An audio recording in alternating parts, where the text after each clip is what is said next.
Welcome to the Golden State Media Concepts College Football Podcast, your ticket to all things college football. Are you looking to get your college football fix? Looking to get the latest news on your favorite school's team? Join us as we talk college football from the national championship to college rivalries to bowl games to the Heisman Trophy to which conference is the best. We've got you covered for the Big Ten, SEC, Big 12, Pac-12, ACC, and everything in between.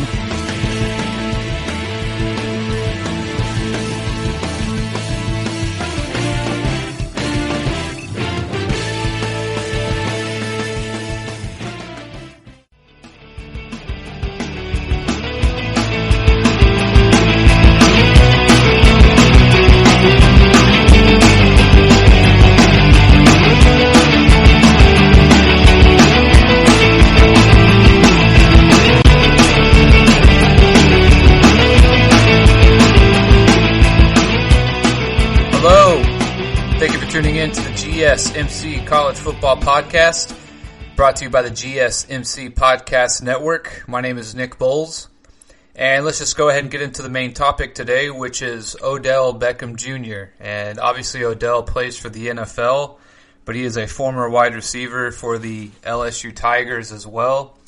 He was seen on the field giving what is supposedly and what everyone believes to be real money to the players. And he was also seen slapping a cop on the backside who looked like he was maybe giving some of the players a hard time about what they might have been drinking or doing in the locker room. Another thing I came across today, which I didn't know, is that he was apparently in the locker room or while Orgeron was giving a speech in the locker room, and he was kind of interrupting him or sort of trying to do his own hype scene for the players. I don't really want to necessarily get into all of the minutia of what Odell Beckham Jr. did, if it matters or not, and all of the other things that come with the subject. But the one thing I just want to say, or my main takeaway or analysis of it, is that I just feel bad for the players. You know, this was their number one moment, their shining bright spot of their season, and for many of them, their entire football careers. They had reached the pinnacle of college sports, and like I said, for most of these guys, they probably will never have another experience like this. For a lot of them, you know, maybe getting drafted is going to be another one of those moments, but in terms of actually achieving something on the football field, this is probably the highest that many of them will ever get. And so I just feel bad for the players. You know, I feel Odell kind of made it about himself. He stole their thunder a little bit.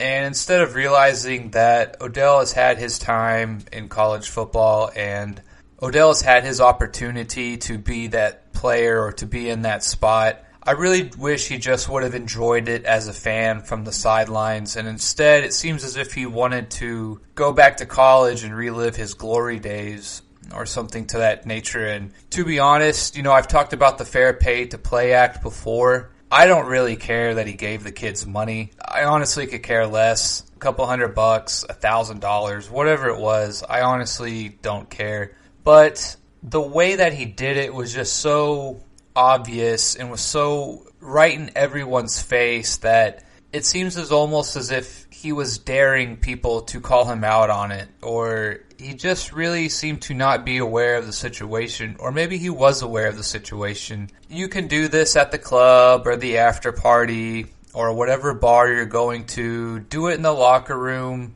somewhere out of sight of the cameras, but to just blatantly do it in the middle of the field right after they win the national championship, I just feel Odell made it about him instead of just letting the players soak it all in and enjoy the moment of being on top of the college football world.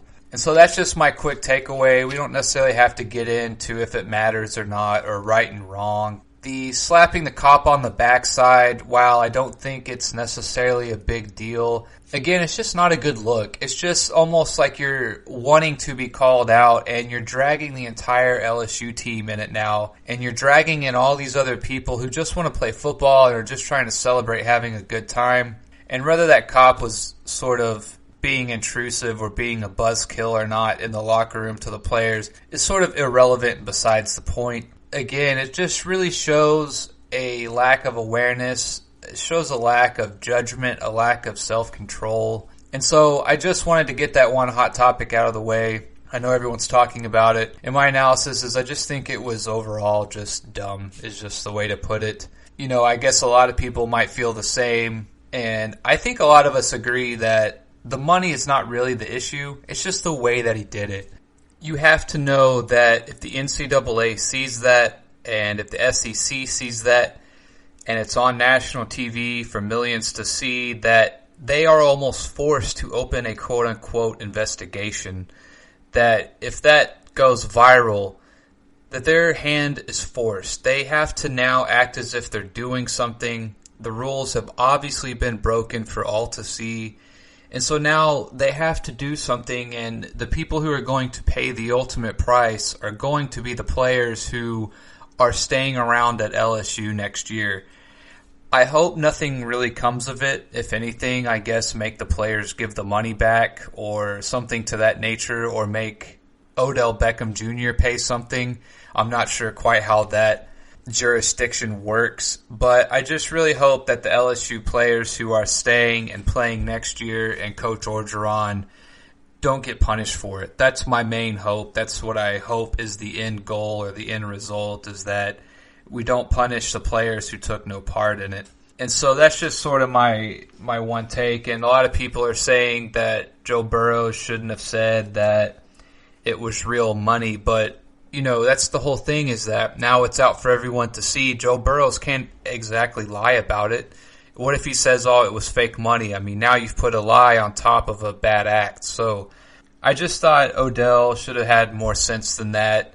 I understand the guys are having fun, and I understand that it really is a once-in-a-lifetime moment, a moment that these kids will never forget. And so I just thought there was a better way to do it. You know, pay for the guy's bar tab at the end of the night. If you want to show some support for your alma mater, you know, take them out, wine and dine them, pay for their bottles, you know, do whatever they're going to do and whatever they're going to celebrate and however they're going to celebrate. But to do it the way he did, I just thought it was very blatant, and it just wasn't a good look overall. And it kind of forces now the NCAA and SEC to say, you know, now we have to sort of do an investigation, or else we're obviously turning a blind eye and people will comment on that as well. So, I mean, he just should have been smarter than that.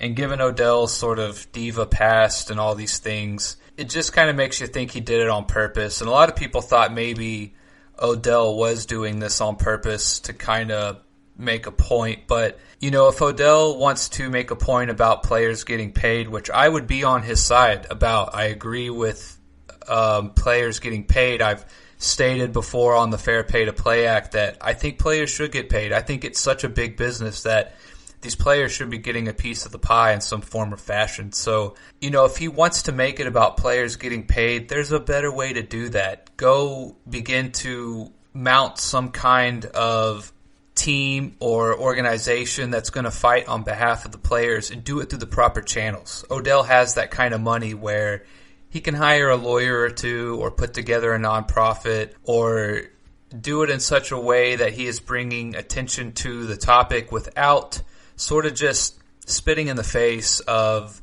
the NCAA and the SEC. Again, whether right or wrong about the paying and if players should get paid, I am with him on that. I am with the players on that subject. But he just did it in such an unclassy way that he's ruffled more feathers, and he's perhaps maybe even now made the subject take a step back instead of possibly doing it in a positive way and taking a step forward. So that was just my quick take on it this segment. I just wanted to get that one out of the way. I'm sure everyone's talking about it and they want to hear everyone's opinion. So that was just my quick recap of it and what I thought of it. So when we come back, I want to go into LSU. They've lost a lot of players. They had a coach leave today. He's going to go be the new head coach at Baylor. So I want to get what LSU is going to look like next year. Stay tuned.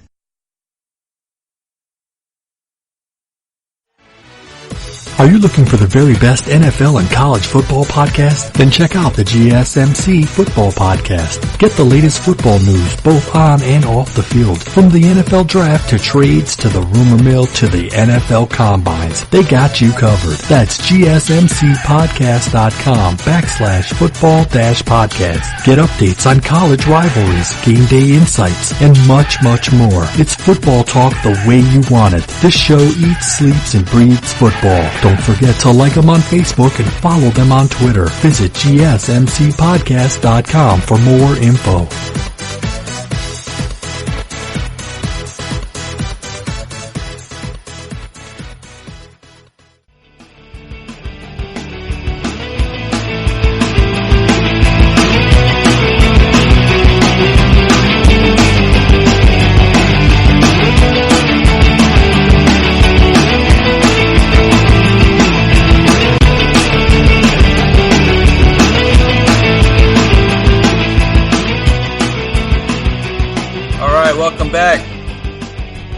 Last segment, I went ahead and covered the Odell Beckham Jr. situation. I find the whole thing to have been blown out of proportion, but just the way it all went down, I think it's sort of picking up steam and turning into an avalanche, unfortunately. So just went ahead and gave a quick recap on that, a quick analysis of what all happened. We'll go ahead and stay with LSU. They have a lot going on with their team, coupled with the fact that they won the national championship game, so we'll go ahead and stay with them. Just recently, or today, they had their defensive coordinator, Dave Aranda, went ahead and became the new head coach of Baylor to replace Buell.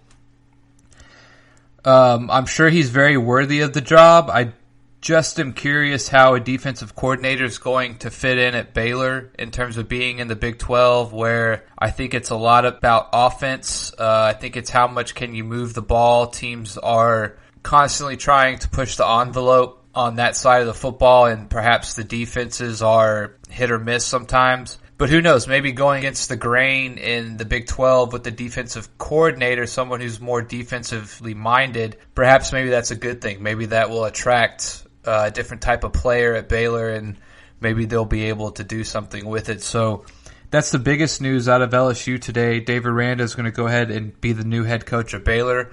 I'm sure he's very worthy of the position. He did a great job with LSU this year. Then we'll get to the players. Obviously, Joe Burrows is going to the draft. Everyone knows that. He's projected to be number 1 or 2, depending on if you like him or Chase Young. I can't get into the mind of GMs and whatnot in the NFL, so depending on how people trade up or down, what they'd be willing to offer for him, etc., might depend on who you want to take. So that's the obvious one. Joe Burrows is going to be going to the NFL. But other than that, LSU has had 7 underclassmen declare for the NFL draft since the championship game. And I'll go ahead and just give a quick rundown here so people can sort of be aware of exactly who they are losing. And in my opinion, since the championship game, the past week or so, with people who have declared for the draft off of LSU, I just see it very hard for them to not only repeat, but to win the SEC again next year. I just think they're going to take too much of a step back. They're going to lose too much talent, too much veteran leadership, and they're essentially going to be starting all over in many ways. Obviously, Ed Orgeron's going to coach those guys up. When you lose this many guys, not only this many guys, but this many quality players, it's really a hard curve to kind of come back from and to regain that momentum and get back to where you were. So real quick, I'll go ahead and just kind of run down who all they're going to lose to the draft this year. The first one is their linebacker, Patrick Queen. He was the first one to declare. He had 85 tackles this year, 12 for loss, 3 sacks. He played very well against Clemson. He's a bit of an athlete. He's pretty good all over the ball, a very diverse player, can sort of drop back in coverage and also help with the run. Very instinctual sort of player, kind of a core guy in that linebacking crew. So that will be a big loss for the Tigers right off the bat. The next is safety Grant Delpit, which, just so everyone knows, last year Delpit had a very good season. If he had gone into the draft, we're looking at maybe a top 5 safety or something of this nature without question. This year he had some injuries, so his draft stock maybe or perhaps took a step back. They're still saying he's a top 20 player. Depending on how he maybe does at his pro day or at the combine, maybe could set him back a little bit. I have a feeling he may not perform as well as people would hope in the combine. And we all know that the combine can really change your draft stock, whether true or not, or whether judged accurately or not. You know, obviously we all know of someone like Tom Brady who had the worst combine ever, but ends up being the greatest quarterback ever, or in many people's eyes is the greatest quarterback ever. So I just have a feeling he's not going to wow at the combine. And then given his injury history that he's had over the last year or so, I have a feeling he could slip a little bit, but at the same time, there may not be a better time for him to go than now. His stock is obviously quite high.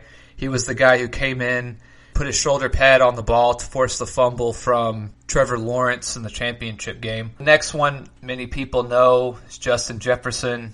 He had a breakout year from his sophomore year to this year. 111 receptions, 1,540 yards, and 18 touchdowns. Him and Jamar Chase were obviously Burrow's two favorite targets. A lot of people think he'll go in the first round, and apparently he profiles more as an X receiver. He's 6'3", 192, and obviously had that amazing performance against Oklahoma where he had 4 touchdowns, along with 14 receptions and 227 yards. After him, we have 2 offensive linemen. And again, LSU had arguably the best offensive line in football this year, depending on who you asked. But by many people, they were the consensus pick for top offensive line in the country. Their center, Lloyd Cushenberry, is going to go ahead and go to the draft. Apparently, he's very, very solid. He can play either center or guard. He's more of a run blocker. He's very aggressive, has the ability to get to the second level. And he's going to be a hot commodity since he's very versatile in the positions he can play on the O-line. Then the one after him will be Sadiq Charles. He's a highly talented pass-blocking offensive lineman. In the national championship game, he allowed no quarterback hurries or pressures, which is very impressive to do against such a stout defense. After that, we have another linebacker, Jacob Phillips, 6'4", 233 pounds. 56 solo tackles, 7.5 for loss, and 1 sack. And then, obviously, the last one that we have will be Clyde Edwards-Helaire. I'm a bit of a fan of Clyde Edwards. I just really think he's a good running back. I think he'll do decent in the pros. He is 5'8", 209 pounds. He got over 1,400 yards this year, 16 touchdowns, and had another 453 receiving yards on 55 catches. While I don't think he is the best pass-catching running back, he only had 4 games this year where he averaged under 5 yards a carry, and 2 of those were for 4.8 yards. And one of those games was also against a very stout Georgia defense. I'm a big fan of Clyde Edwards-Helaire. I think he'll be a good, serviceable running back in the NFL is sort of how I analyze his draft stock. So, with all these guys leaving, again, crucial pieces. These are not sort of a guy here or there. We're talking about 2 guys on the linebacking crew, 2 on the offensive line, their running back, their quarterback, and then arguably their best wide receiver. I just don't see LSU actually having a good go of it next year. I just think that they're going to struggle, as anyone should or anyone would, losing that kind of caliber player. So, unfortunately, I think LSU will not repeat. I think they will actually struggle. But again, I expect them to be right back in the thick of it the year after. Let him bring in some new players and coach them up. Get a year of seasoning on them. They had a very good recruiting class last year and this year. So they are obviously not hurting for talent. It's just when you lose this kind of caliber players all at once, it's just something that's very hard to overcome. And if they're able to overcome it and Ed Orgeron's able to prove everyone wrong again, then it'll just make for another great storyline next year. So when we come back, I want to get into some of the recruits that are left who are uncommitted or undecided so far. Mainly Zachary Evans. He's a running back out of North Shore High School in Texas. He's had kind of a weird go of it. He originally went to Georgia, or was signed a letter of intent to Georgia and then asked to be let go, and Georgia abided by that and let him go ahead and be free. So I want to get into his status, his stock, and then we'll go ahead and talk about some other guys who are still undeclared, where they may go, and what that'll mean. So stay tuned. I'll be right back. Tired of searching the vast jungle of podcasts? Now listen close and hear this out. There's a podcast network that covers just about everything that you've been searching. The Golden State Media Concepts Podcast Network is here. Nothing less than a podcast bliss with endless hours of podcast coverage. From news, sports, music, fashion, cooking, entertainment, fantasy, football, and so much more. So stop lurking around and go straight out to the Golden State Media Concepts Podcast Network. Guaranteed to fill that podcast itch. Whatever it may be, visit us at www.gsmcpodcast.com. Follow us on Facebook and Twitter, and download us on iTunes, SoundCloud, and Google Play.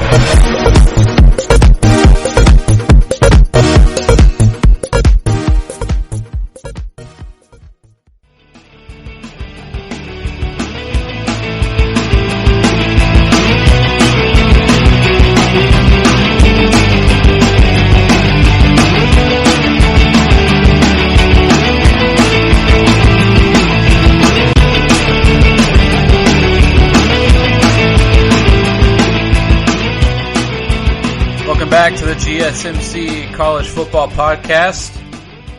Last segment, we went over what appears to be the woes of the LSU Tigers and what they are going to have to face and overall rebuild for next year. They are going to have quite the uphill battle to replace several of their key players, including their defensive coach, who's going to go to Baylor. Congrats to him again. It's obviously always a big opportunity and a big step forward to go from coordinator or assistant coach to head coach, and Baylor is a pretty good program, so he's going to get an opportunity to show what he can do over there. This segment, I wanted to go over the top 6 recruits that are still left on the board who have not committed yet. And just so everyone's aware, essentially the way that it works is that in 2017, they allowed the early signing day for high school players. It used to be it all sort of happened at once. In 2017, they allowed players to sign early, essentially in between the end of the season and the bowl season. And you get 3 days essentially for players to decide. And that has become essentially the way that players do it now. You're looking at 70 to 80% of all high school players picking or deciding which college they want to go to, or giving commitments, or even signing letters of intent. I wanted to go over the top 6 players who are left. All of these guys are in the top 200. I could have obviously gone on for days with the players who have not signed, and I thought I would just keep it to the top 200. So we'll start from the bottom, and then we'll work our way up. And I'm going to go ahead and just use 24/7 Sports for these rankings. Depending on where you go, they could be a little less or a little more. But for me personally, I always find these situations and sort of trying to predict where these kids are going to go, or if you're a recruiter trying to get these young men to come to your university or college, I always find it very interesting. I'm always curious in terms of what's going through their minds. What are they thinking? Are they thinking that I want to go somewhere that just feels good, feels like a second home? Do I want to go somewhere where I'm going to get a bunch of exposure? I mean, there's just all sort of factors that go into recruiting a young man and then him making that ultimate decision. And so I just always find this time of year very interesting.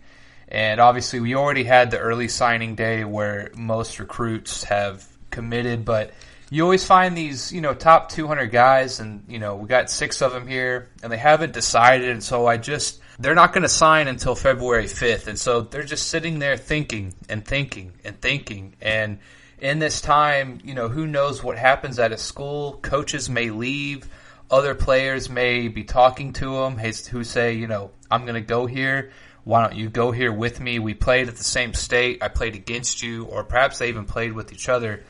But I just always find it interesting that there are just so many variables and X factors that go into recruiting these kids and young men, depending on how you see it. They are 18 at the end of the day. They are adults. But, I remember myself at 18, and had I been approached by Texas A&M or Alabama or Ohio State or USC, who knows what I would have thought or what my decision-making process would have been. So I just find it fascinating to sort of try and look into the hearts and the minds and the souls of these kids and just try to understand what they're thinking and which way it could go. I mean, again, college football is all about recruiting, so the decisions of these kids and young men will essentially decide largely the futures of the colleges that they go to or don't go to. So let's go ahead and get into the first one.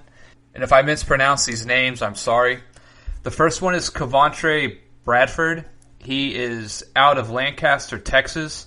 He is the 136th rank overall. He's the 14th ranked running back, 21 overall ranking in the state of Texas. He is a 4-star recruit. And right now what they have on 24/7 Sports, they call it their predictions, essentially, crystal ball predictions, because, again, we don't know. There's no way to absolutely know what these kids are thinking until it comes to February 5th or shortly after where they make their decision. But they have it essentially split 3 ways in terms of undecided, LSU, and Wisconsin. And, again, we mentioned that Clyde Edwards-Helaire is going to be leaving LSU. So, again, I think things like that, seeing which players leave, maybe these younger guys think that in a year, maybe 2, or perhaps even right away, if they're gifted enough, they'll be able to come in and play that position or somewhere on the field. And so you have to think that, if he sees that Clyde Edwards-Helaire is leaving, he probably now thinks he may have a better shot at playing running back for LSU maybe a year earlier. And so I would think that LSU is probably the front runner right now for this young man. And if I had to put my money on it, I would think he probably goes to LSU. He also has Missouri, Oklahoma State, Texas, and Ohio State on his list. And of those schools that I just mentioned, LSU has only 4 running backs right now on their roster. So again, that's the least. The other schools have between 7 and 6. So again, I would think he has got to be sitting there thinking less competition, even though LSU obviously is a top-ranked school and they will always be getting fresh talent. But in terms of what is there currently, there's not as many running backs. And so I would think that LSU has probably maybe jumped up a few points here in the last few days, seeing that Clyde Edwards-Helaire is going to be going to the draft. There's only one number above him, and that is Damon Clowney. He's the 135th ranked player, number 8 defensive end, number 7 in Maryland. And they have a heavy prediction of him going to Ole Miss, with Georgia coming in second. It's about 90%, 10% split. He also has Louisville, Miami, Virginia, and LSU again on his list of commits. Of those schools, Louisville has the least amount of defensive ends and only 1 commit in terms of who they currently have. So it looks like though everyone's pretty confident he's going to go to Ole Miss. So again, Lane Kiffin, new coach at Ole Miss, looks like he's doing his job if he can get this kid. And it looks like Ole Miss has also been doing a pretty decent job of recruiting this year. So a lot of credit to Lane Kiffin. After that, we have McKinley Jackson. He is the 113th ranked overall. He's a defensive tackle. He's the 12th ranked defensive tackle overall, the number 1 recruit out of Mississippi. And obviously that gives a big edge to Ole Miss, who is tied with LSU for his favorite schools. Then he's largely undecided, and perhaps Alabama bringing up the rear. The other schools on his radar are Auburn, Texas A&M, and Arkansas. And of those schools, it looks like Alabama and Auburn are going to have the least amount of defensive tackles that they currently have. Auburn has no commits for defensive tackles, so I find that interesting. So who knows if Auburn perhaps jumps up a little bit on his list. But right now it's looking like Ole Miss and LSU are in the lead to get him to commit. And I would have to think he probably is going to go to Ole Miss. I think he's a hometown kid from what I hear, from what I've looked up on him. And I would have him going to Ole Miss as well. So again, Lane Kiffin, if he can land this guy, another big recruit for Ole Miss, Lane Kiffin is already paying dividends over there at Ole Miss. The next player I won't spend too much time on, it's Alfred Collins, another defensive end. He is the 71 ranked nationally, number 3 defensive end, number 10 in Texas. And it looks like he's going to be going to Texas. He's already made up his mind to go to UT. He also had Baylor, Oklahoma, Alabama, and A&M. And it looks as if Texas is essentially a lock from what they're saying that he's going to go to UT. So unless something sort of drastic happens, looks like UT is going to get some help on the defensive side of the ball, which they desperately need. And when we come back, I'll break down the remaining top 2 undecided or uncommitted recruits, and one in particular that I would like to talk about more specifically or to get into a little more detail about. So please stay tuned, and I will be right back.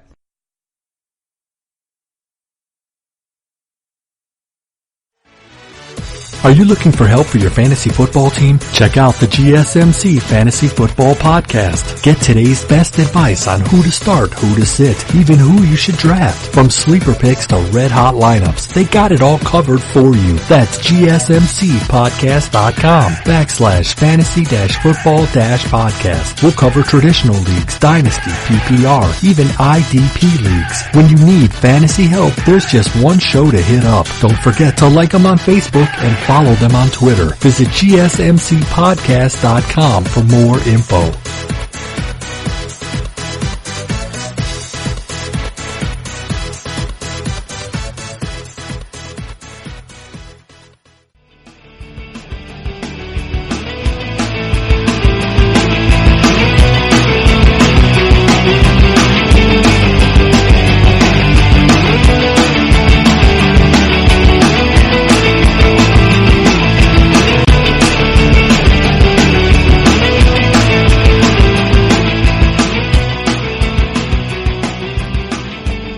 Welcome back. When we left off, I was going over the remaining undecided or uncommitted recruits, essentially the ones that are left in the top 200. There are a total of 7 of them. And so we'll continue with where I left off, and that would be with the number 55 overall ranked nationally. He's the number 2 safety, the number 11th ranked player out of Florida. That would be Avante Williams. 5'11", 170. It looks like he's going to go to Florida. It's between Florida, Miami, and Georgia. Florida is the heavy favorite. They got about an 80% prediction on him going to Florida. The other schools he has on his list were Oregon and Alabama, who I guess after going on a school visit he didn't quite feel so confident in. So it looks like he is going to go to Florida. And just to kind of put things in perspective, I know a lot of people, they say, well, this state's really good at football or something of this nature. But going back to this McKinley Jackson, number 1 ranked player out of Mississippi, and that was good enough for the 113th overall ranking, according to 24/7, the number 12th ranked defensive tackle. Just to put that in perspective, the Alfred Collins gentleman out of Texas was the number 10th ranked player out of Texas, and he was good enough for 71 ranked overall. Avante Williams out of Florida is the 11th ranked player out of Florida, and he's 55 overall nationally. It just goes to show, sort of in the South at least, Texas and Florida, these big sort of hubs for football, that it's not just all talk when people say that football is just a little bit different down in the South. The numbers are obviously backing up that there are just tons of talent that come out of Florida and Texas and California too. And I just wanted to point that out, that, you know, if you are the best in Mississippi, it's not even good enough to get close to the 11th or 10th ranked player out of Texas or Florida. So I just to kind of put things in perspective. And then next we had the guy I want to talk about a lot, and that is Zachary Evans. Evans has had quite the ride. He originally committed to Georgia and then backed out, and now he is sort of waiting to see what he wants to do, as we all are waiting to see what he's going to do. But he is the number 1 player out of Texas, the number 1 running back, and is the 14th ranked national player. out of everyone. He apparently is just quite the talent, 5'11", 200 pounds, lightning quick, top speed, can break tackles. And again, he originally signed with Georgia and then backed out, which is not necessarily out of the ordinary.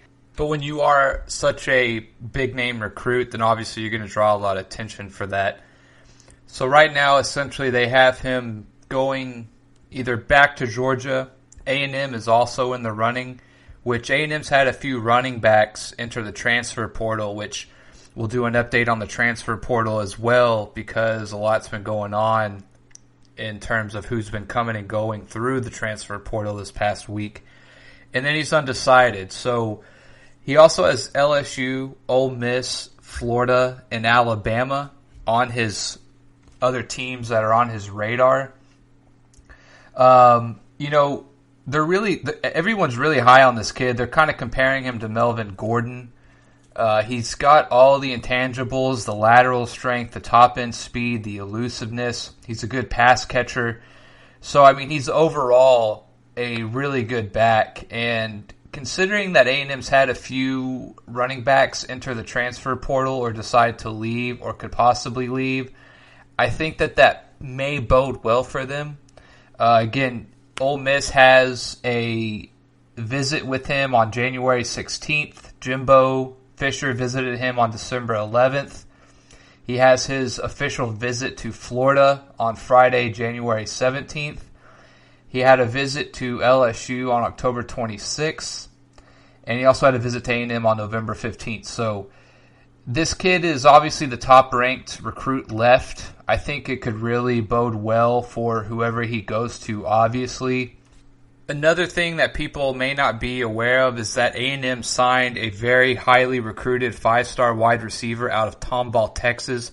And for those who don't know, Tomball and North Shore are essentially in the same area of Houston. And apparently these guys have a good relationship, and I think DeMoss is his name, the wide receiver. He's been pushing Zachary Evans to come to A&M, so I think that could also play a part in it. I think it's just interesting that everyone's going to have all eyes on him to see where he goes and, the way he could go towards the end. Again, I think this is just one of those things that makes college football so interesting is the recruiting process, trying to get the future of your team to come to your university. And so Zachary Evans is by far the most highly recruited guy left in the nation. And so everyone will be waiting and watching to see what he does. So come February 5th will be the continuation of the traditional signing day.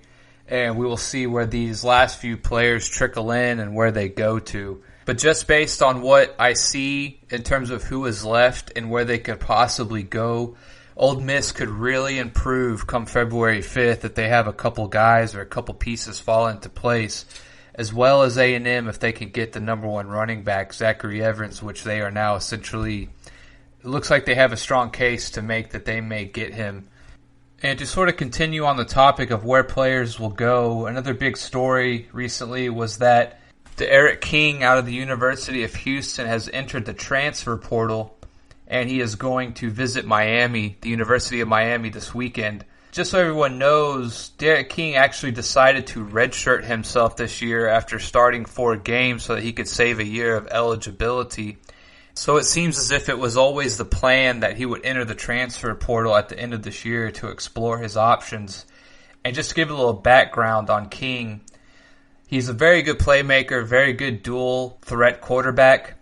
He's just one of 3 quarterbacks in FBS history with at least 35 passing touchdowns and 13 rushing touchdowns in a single season. His overall stats from 2018, which is the last full year that he played, 2,982 yards with a 63.5% completion percentage, 36 touchdowns to 6 interceptions, and 14 scores on the ground. So we're talking about what could be a game changer for some schools depending on your current quarterback situation or your current team situation. This is a guy who could probably come in and give you some return on your investment immediately. Now, he only has 1 more year left, but depending on the team, he could come in, start immediately, and make a big difference for your offense. It looks like Miami, I would think, is maybe in the running or is ahead of most teams to get him. it seems that Miami's been very active on the transfer portal. They got a defensive end from Virginia Tech. They got an Ohio State quarterback, Buffalo wide receiver, safety from USC. So they've been very active in the transfer portal, and it seems as if they're going to go ahead and make a run at trying to get King to come to Miami, who could desperately need the offense. I mean, they have a good to decent defense, and if they could just put something else on the other side of the ball, it could really help them out. Okay, when we come back, I think it'd be a little interesting to take a look and see how the 2019 recruiting class did this year in college football and perhaps what we can expect from them next year. So when we come back, we'll dive into that a little bit and discuss. I'll be right back.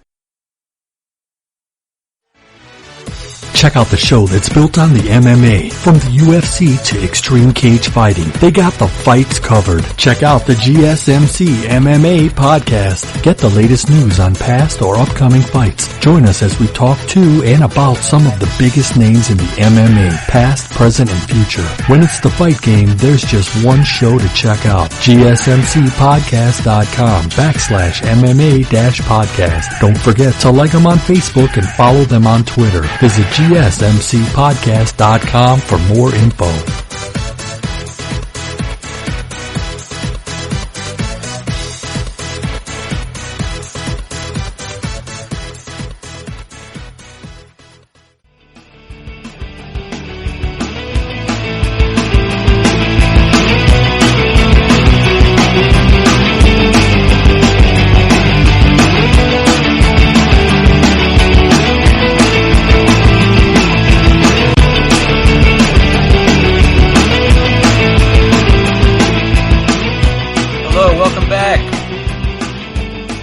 Last segment, we talked about the remaining undecided or uncommitted high school recruits that are left in the top 200, and we touched on King from the University of Houston entering the transfer portal.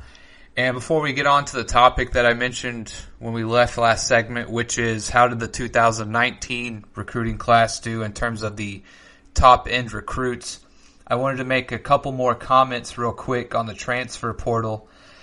We had Jamie Newman from Wake Forest. He's going to go play at Georgia, and a lot of people think that could be an immediate impact for Georgia. Obviously, Fromm left, and Jamie Newman is a good quarterback, so it looks like Georgia may not miss a beat in terms of being able to have a above average or a great quarterback come in and play for them under center. And then a couple more guys at quarterback. Justin Rogers is going to be leaving TCU. Looks like he may go to Purdue. And then we also had Joey Gatewood leave Auburn, and he's going to go to the University of Kentucky. So just a couple more notes on the transfer portal.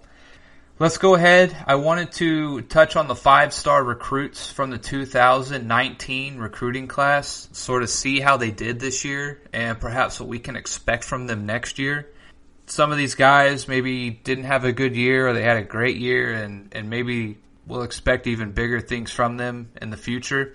But I thought it'd just be interesting to kind of review and recap how these guys did and sort of what their years were like. Because obviously I don't think a lot of people keep up with every single person or recruit in terms of where they go and how they did, etc. So let's just go ahead and start. We're going to just go down the list with the top recruits and work our way down. The first guy is Trey Sanders. He is the number 1 recruit last year. Went to Alabama. He's a running back.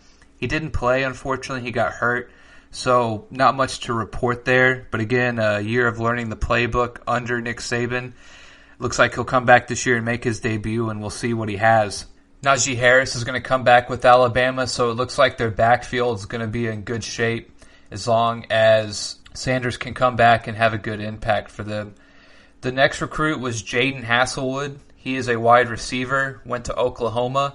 Last year, he played a total of 222 offensive snaps, 19 catches, 272 yards, and a touchdown. He had 27 total targets and did not record a drop, which is always nice to see from a freshman. And again, he was on a very talented roster. You had CeeDee Lamb. Obviously, CeeDee Lamb will be gone now. So we'll see how he does next year. I expect him to take a pretty big step up, if not just based upon volume alone. Next, we had George Pickens, another wide receiver.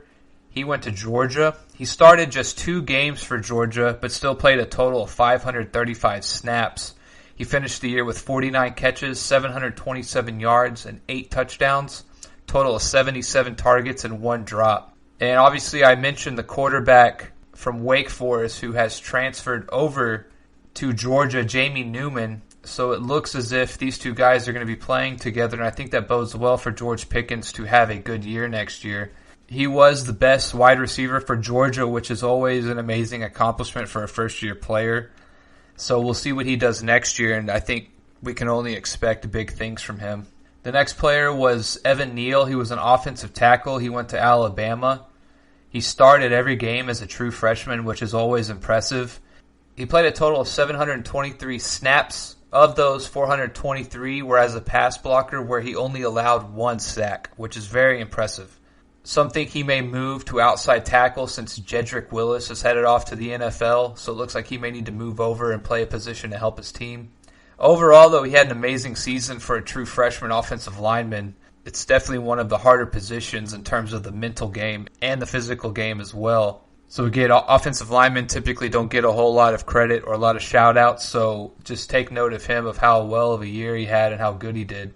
The next player is Theo Weiss. He is a wide receiver, went to Oklahoma, so it looks like he played beside Jaden Hasselwood. He had 93 offensive snaps, caught 8 passes for 136 yards and 2 touchdowns on 13 total targets. So although he didn't quite play a lot, he has a good stat line for when he did play. He averaged 9.4 yards after the catch, which is always nice for a wide receiver. And obviously with CD Lamb leaving, as I said, he'll probably get a big chance next year to prove what he can do, in which we expect him to get a lot more playing time. The next recruit is Brew McCoy. Brew McCoy is essentially listed as an athlete. He has a weird story. He signed with USC and then transferred to Texas, and then he had a second change of heart. Apparently he changed his mind again and went back to the Trojans, so he missed an entire year. And apparently he also missed some practice time because he had an illness. So unfortunately not much to report on him. It's also got to be frustrating when you lose a year of eligibility and you didn't even go to a new team. You ended up right back where you were. So again, not much to report there. But hopefully he can get everything in order and we can see him next year on the field with USC. After that, I mentioned this guy earlier, Spencer Rattler, quarterback for Oklahoma. Again, Oklahoma had an amazing recruiting class last year. They got 2 of the top wide receivers and the top quarterback. Not much to report here, as obviously he played behind Jalen Hurts. And the only time he got on the field was in blowouts. He went 7 of 11 for 81 yards and a touchdown, which is good, even though he didn't get much time. At least when he did get on the field, he did pretty good with it. And he is obviously in the lead to start next year, depending on if Oklahoma gets another quarterback through the transfer portal or something of this nature. So barring something like that happening, I expect Spencer Rattler to probably do the best out of all of these guys from the 2019 class. The next guy is an offensive lineman, Darnell Wright, went to Tennessee. He did not have the best year. He played in 11 games for the Volunteers of 2019, started 7 of them, had a total of 360 snaps. Apparently he was a little inconsistent as a pass blocker. He allowed 2 sacks on 181 pass blocking attempts. He started games both at right guard and right tackle, so I guess it's nice to see he can play a few positions. And next year it looks like he will play guard full time. They have a transfer, Cade Mays, coming in, who they are hoping is eligible to play. So Darnell Wright needs to improve a lot next year. Next player is Charles Cross, another offensive lineman. He went ahead and redshirted last year, played just 22 snaps in 3 games. And the biggest reason it seems as if he needs to fill out a little bit to play offensive line. So it looks like he went ahead and redshirted to do that. He'll come back next year and compete for the starting job. Next we have Trey Palmer, LSU, listed as an athlete. He's a wide receiver. He played just 57 total snaps, caught 1 pass for 6 yards, and again, just being buried on that very deep LSU roster. he didn't really get a whole lot of playing time, so we'll see what he can do next year. And apparently it looks like he could play offense or defense, probably a defensive back of some kind, so who knows how LSU will use him, but obviously we'll look for him to get a lot more playing time next year and do something with it. Next player is Trejon Bridges, sorry if I said that wrong, wide receiver for Oklahoma again. So Oklahoma is just stacked at wide receiver in terms of last year who they recruited, and all three of these guys will look to take a step forward. Also another guy who could play safety or wide receiver, could play both ways. As a receiver, he caught 7 passes for 82 yards and 2 touchdowns on a total of 8 targets. He played just 93 total offensive snaps and also played 16 snaps on defense, so he actually did end up playing some on defense. He'll probably more than likely end up on offense full time next year, but again, with that depth, who knows? He could end up playing more defense. We've got just a few more players I want to get to, so when we come back, we'll finish taking a look at last year's recruiting class and how they did. Stay tuned, I'll be right back. This is your ultimate stop for everything sports. The Golden State Media Concepts Sports Podcast. Should I say more? From the NFL, MLB, the NBA to MMA, it's all in here. The Golden State Media Concepts Sports Podcast. Listen now.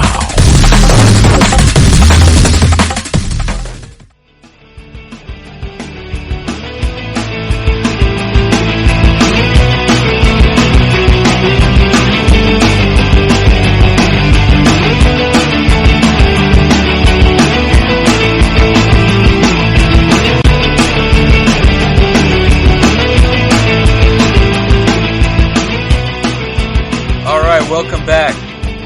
Last segment we were going over some of the top offensive recruits from 2019, kind of seeing how they did last year and maybe what we can expect for them this coming year. The next player I want to get to is Kenyon Green, offensive tackle for A&M. He started all 13 games at right guard for A&M as a true freshman, played a total of 747 offensive snaps. He excelled as a run blocker, but struggled a little bit as a pass blocker. He allowed 4 sacks and 28 pressures, which is not the best, but that's not horrible either for a freshman. And this was on 446 total pass blocking snaps. He'll be on the offensive line again all year. Look for him to start. So it looks like he will hopefully only get better and a little more seasoned with time. And I think with Kellen Mond coming back for his last year at A&M, I think this will help sort of calm that offensive line, and the fact that they possibly could get Zachary Evans, and they also have one of the top quarterback recruits in Haynes coming in, so hopefully he'll be a fixture on that offensive line for years to come and help them do some good things. The next recruit is Cardell Thomas, offensive guard for LSU. Unfortunately, he was hurt all last year, so we'll see what he can do this coming year with LSU. After that, we have Joe Ngata, I hope I said that right, wide receiver for Clemson. Unfortunately, he didn't start a game for Clemson in 2019. Again, just one of those situations where you're buried on such a talented roster that it's not necessarily your fault. More or less, you just need to wait your time. But he did appear in all of the games that they played. He had a total of 305 snaps, 17 passes for 240 yards, and 3 touchdowns. Unfortunately, he struggled with some drops. He had 3 drops on 36 targets, which is not very good in all honesty. But again, he's an explosive player. He's got a lot of athleticism. If he can work on his drops and his route running, he should be pretty good to go. T. Higgins has officially declared for the draft, so it looks like he will have a chance to get some real playing time and will probably compete for a starting role there at Clemson. And obviously Dabo Swinney has shown that he can coach guys up, so I look for him to play a much bigger role next year on that offense. After Joe, we have Clay Webb, center for Georgia. Webb was also a product of being on a very deep roster in terms of the offensive line on Georgia. He only played a total of 13 snaps in 2 games, but with there being a lot of departures on the Georgia offensive line, he will definitely get a chance to play next year. So unfortunately not much to report here, but look for Clay Webb to be pretty good next year and play a big part on that offensive line. The last player we have is Bo Nix, the quarterback out of Auburn, which most people probably have at least heard of. He stepped right into the starting lineup for Auburn. Again, he had the impressive win against Oregon in the season opener. 2,538 passing yards, 16 touchdowns, and 6 interceptions. So the one thing he's definitely going to have to do is get that touchdown to interception ratio up. 16-6 is not all that impressive, so I look for him to improve on that. He also had 313 yards on the ground along with 7 touchdowns, which is always nice when a guy can contribute, especially a quarterback, running the ball a little bit, picking up first downs or goal line situations. Again, he was a true freshman. He did pretty good. Auburn had a pretty good year, so you have to give Bo Nix some credit for leading them. They mainly rely on athleticism and their defense, so if Bo Nix can take a step forward, then Auburn could maybe even do some bigger things than they did this year. I think Auburn overall surprised a lot of people. They had a very good year. So if Bo Nix can boost up that offense a little bit, which is definitely the weaker part of their team, then you could see Auburn do some very good things. So those were essentially the top 5-star recruits from last year, kind of how they did this year.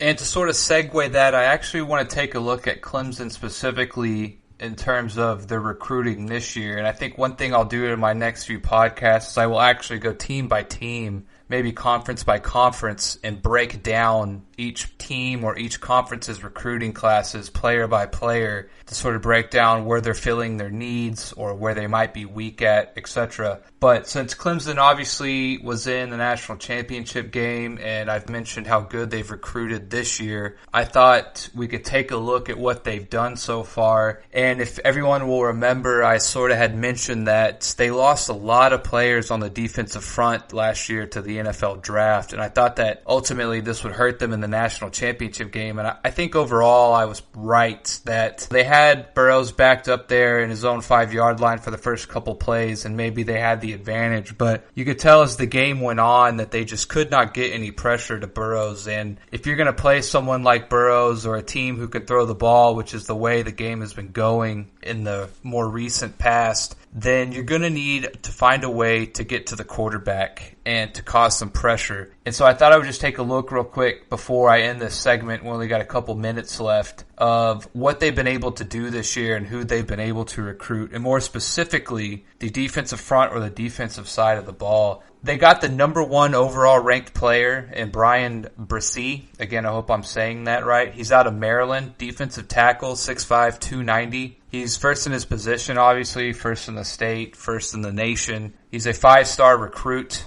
After him, they signed Miles Murphy, a defensive end, number 3 national ranked player, first in his position, first in his state as well, out of Powder Springs, Georgia, 6'5", 260. Then this one's kind of interesting. I'm interested to see how this guy does, and I am going to completely butcher his last name. DJ Ujalile.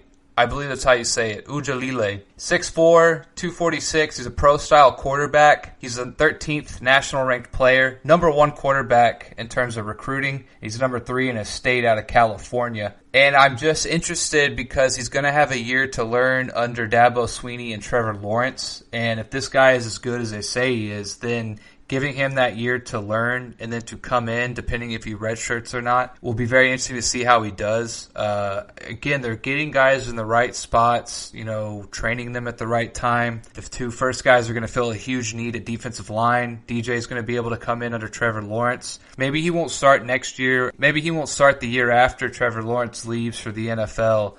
But he'll definitely have a year, maybe 2, to learn and definitely compete for that starting job. After that, we have DeMarcus Bowman, running back. He is the number 16th ranked player overall. And then we have another defensive tackle, DeMonte Capehart. He's out of Florida, the 24th nationally ranked player. He's second in his position behind the number 1 guy who's already going to Clemson. Then we have another defensive side of the ball, Fred Davis, the second, out of Jacksonville, Florida, 6', 192, the 26th ranked player in the nation. And we have another defense, Trenton Simpson, outside linebacker, North Carolina, 29th ranked national player. Offensive tackle, Walker Parks, number 56th ranked national player. Defensive tackle, Trey Williams, number 87th ranked national player. And the main reason I kind of wanted to segue into Clemson specifically from the players who were recruited last year and how they did, I think a lot of these guys are going to step in as true freshmen, especially the guys on the defensive front, and are going to contribute immediately to Clemson. And so that's why I'm very interested to see how they do this coming year. I don't think there will be any waiting to see how good these guys are. I think a lot of these guys on the defensive side of the ball will be plugged in immediately and will probably have a big impact in terms of what they are going to be able to do for Clemson overall. Because typically guys who are ranked this high do not get redshirted. So in terms of Clemson, I think we have a lot to look forward to and to see how these young men develop and see how they pan out as players. And they're going to a pretty good school to figure out if they can play football or not at the college level and even perhaps the next level. So that's going to do it for me. I really enjoyed this one. I'm already looking to next year. I'm very excited about the recruiting classes, trying to gauge where these kids are going to go, trying to make some predictions, seeing where they fall in line. And, we just had the national championship game 3 days ago, and I'm already looking forward to the next season, as I'm sure all of you are as well. So as always, thank you for listening to the GSMC College Football Podcast, brought to you by the GSMC Podcast Network. Please remember to subscribe to the show, write a nice review. That always helps us out, gets our name out there for others to see. So if you could also follow us on Facebook, Twitter, and Instagram, we always appreciate that as well. Thank you for listening and have a good night. You've been listening to the Golden State Media Concepts College Football Podcast, part of the GSMC Podcast Network. You can find this show and others like it at www.gsmcpodcast.com. Download our podcasts on iTunes, Stitcher, SoundCloud, Google Play, or anywhere you find podcasts. Just type in GSMC to find all of our shows from the GSMC Podcast Network. From football to basketball, baseball to MMA, and even soccer. You can also follow us on Twitter and Facebook. Thank you, and we hope you have enjoyed today's episode of the Golden State Media Concepts College Football Podcast.